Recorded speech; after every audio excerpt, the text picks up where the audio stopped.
ازيكم يا حلوين، عاملين ايه؟ يا رب تكونوا بخير. النهارده قررت انا وعيلتي ان احنا نقضي النهار كامل مع بعض في حديقة أنتونيادس. طبعا لأنه شايفين الجو حلو جدا، فاحنا قررنا إن ما نفوتش اليوم ده ولازم نتجمع ونقضي النهار مع بعض. وما لقيناش أحلى بصراحة من حديقة أنتونيادس، لأن أنا رحتها قبل كده، كنت نزلت لكم على القناة برضو. رحتها مع أصحابي بعد ما اتجددت، بقت رهيبة جدا يا بنات. فقررت وجيت قلت لهم المكان هناك تحفه، لازم نتجمع. بس ما حصلش نصيب، يبقى الجمعه اللي قبل اللي فاتت حصل لنا دروبات كده، فما عرفناش ان احنا نروح. فالجمعه دي ان شاء الله هنروح حديقه انتونيادس، وهنقضي النهار كله مع بعض، وهنتغدى مع بعض، وهنلعب، وهنعمل حاجات كتيره جدا في اليوم. لو مهتمين تعرفوا يومي هيمشي ازاي، هلبس ايه، هاكل ايه، اليوم هيبقى شكله عامل ازاي، التذكره بكام، كل حاجه، كل التفاصيل اللي حصلت اثناء اليوم مهتمين تعرفوها، تابعوا معايا لاخر الفيديو. بس اوعدوني لو الفيديو عجبكم لايك وشير، ولو اول مره تشوفوني سبسكرايب وتفعلوا رمز الجرس عشان يوصلكم كل جديد انا بقدمه. ويلا بينا نبدا يومنا. طبعا اول حاجه فكرنا فيها هي الاكل طبعا. رحت عملنا حواوشي اللي هو عيش باللحمه. وبدات هنا ان انا افرد اللحمه في قلب العيش على هيئه نصاص كده، علشان كل اللي ياخد النص بتاعه ما يبقيش وراه حاجه. وبصراحه ما كنتش لوحدي، النور كانت معايا بتقفل عليا عشان نلحق نوصل لهم بدري، لان ما فطرناش قوي. فطرنا فطار خفيف كده، بحيث ان احنا نروح ناكل العيش يبقى سخن ما يبقاش بارد، عشان ما بعرفش اكله بارد. فهنا بدأنا ان احنا نشتغل في الكمية. طبعا احنا كنا عدد فلازم اخلص بسرعة، فكانت نور بتقفل عليا. وهنا هنبتدي ان احنا نركب علشان نوصل المكان. كان سليم زي ما انتم شايفين كده فرحان قوي، وهو والبنات، وحابين ان هم يروحوا يقضوا اليوم ده. زي ما انتم شايفين كده برضو هبتدي اصور لكم واحنا على المحمودية، واقول لكم قد ايه بقت جميلة لما اتجددت واشتغلوا فيها، وبجد الطريق بقى اكتر من رائع. زي ما انتم شايفين كده، شايفين النظافة. كل دي المحمودية واحنا في الطريق.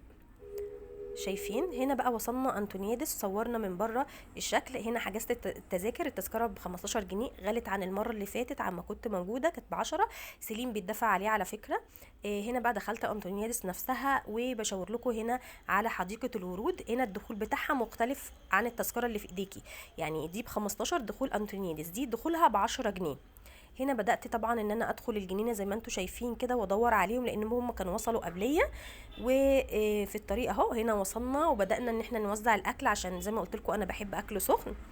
وسليم وولاد اخواتي وكلنا بدأنا نوزع الاكل زي ما انتم شايفين. نوزع الاكل زي ما انتم شايفين كده، ومهتميه انا ان انا اكله سخن.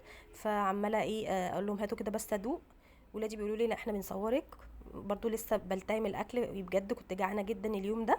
والخضره والمنظر الطبيعي ده خلى الواحد نفسه تتفتح اكتر، وبقى بياكل بنفس فعلا اليوم ده. هنا بقى خلصت اكل طبعا، قلت اقوم امشيكوا شويه واوريكم الحديقه قد ايه جميله.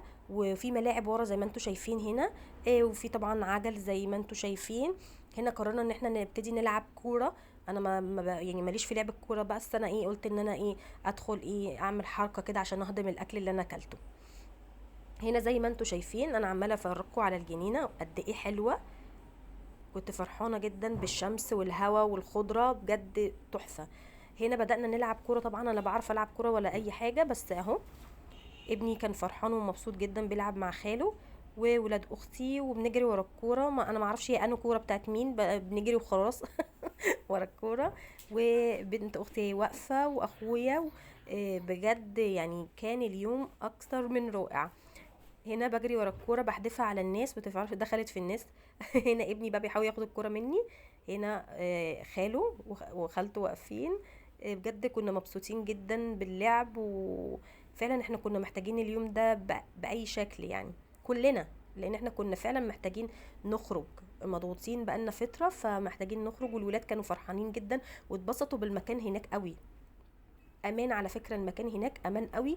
وتقدري تسوقي عجل بمنتهى الامان، وما فيش مشاكل. وبس كان اليوم ده زحمه جدا، وكان فيه رحلات كتير، فكان ده فرق عن اليوم اللي انا كنت فيه المره اللي فاتت. هنا بقى فرحانه ان انا شطت الكوره ولا ايه. هنا بقول لاختي تعالي ولاد اختي بصي فرحانين ازاي، وسليم كله ويرمي نفسه في الارض بقى وعامل فيها ايه حارس مرمى. هنا بدأنا نركب الطفطف ده ب10 جنيه الفرد، بيلففك تركبيه، بيلففنا انطونيادس كده زي ما انتوا شايفين. هنا ماما قاعده جنبي بولاد اخواتي بره وولادي ورا، بيسقفوا طبعا وفرحانين بالاغاني اللي هتشتغل. هو بيشغل موسيقى كل ما احنا طول ما احنا ماشيين، هو بيشغل اغاني طبعا اللي هم عايزينها بيشغلها، وابني زي ما انتم شايفين كده متفاعل مع الاغنيه وعمال يرقص فرحان قوي. الطفطف فكرته جميله، وده طبعا على بال ما فضى كانت الدنيا ليلت. احنا كنا متفقين عليه من واحنا كان في شمس وبتاع، بس طبعا من كتر الزحمه يا دوبك ركبنا بالليل. شايفين الاضاءات مفتوحه ازاي من ورا؟ خلاص كل الاضاءات اللي كانت موجوده دي، العمدان النور السوداء كلها اول ما الغروب نزل بداوا ان هم يشغلوا الاضاءه عشان الجنينه تنور بجد تحفه. هنا بصور لكم وهي الطفطف ماشي، بصور لكم الحديقه نفسها من بره ووريكم قد ايه جميله. وهنا بقى كانت الناس بدات تخف شويه وتمشي، الرحلات بدات تطلع، فالدنيا بقت اهدى عما جينا الصبح. يعني الدنيا لما جينا الصبح كانت صعبه قوي. هنا طبعا واقفين برضو عمالين نسمع في اغاني وبوريكم الحديقه. بصوا الانوار على الجنبين. هنا بقى قررت ان انا اسوق عجل زي ما انتم شايفين. ولادي قالوا لي لا سوقي عجل اليوم 3 يا مامي تعرفي بتاع، فقلت لهم وماله يا ولاد. العجل بالمناسبه ب30 جنيه النص ساعه. هنا ابن اخويا برضو بيتعلم يتعلم يسوق العجل نص ساعه ب30 جنيه. حلوه قوي. خدنا النص ساعه انا واختي ومرات اخويا، قعدنا نسوق كل واحده حبه. هنا بحاول تاني بقول لهم صوروني صوروني. زي ما انتوا شايفين هنا متعه بصراحه العجل، هجربها تاني ورجعنا بصراحه البيت واليوم خلاص الحمد لله على خير، ولعبنا وهيصنا وكلنا وعملنا كل حاجه وركبنا عجل زي ما انتوا شفتوا. اتمنى يكون الفيديو عجبكم. لو عجبكم لايك وشير وسبسكرايب وتفعلوا رمز الجرس عشان يوصلوكم كل جديد انا بقدمه. وبحبكم قد الدنيا بحالها. اشوفكم على خير الفيديو الجاي. باي باي.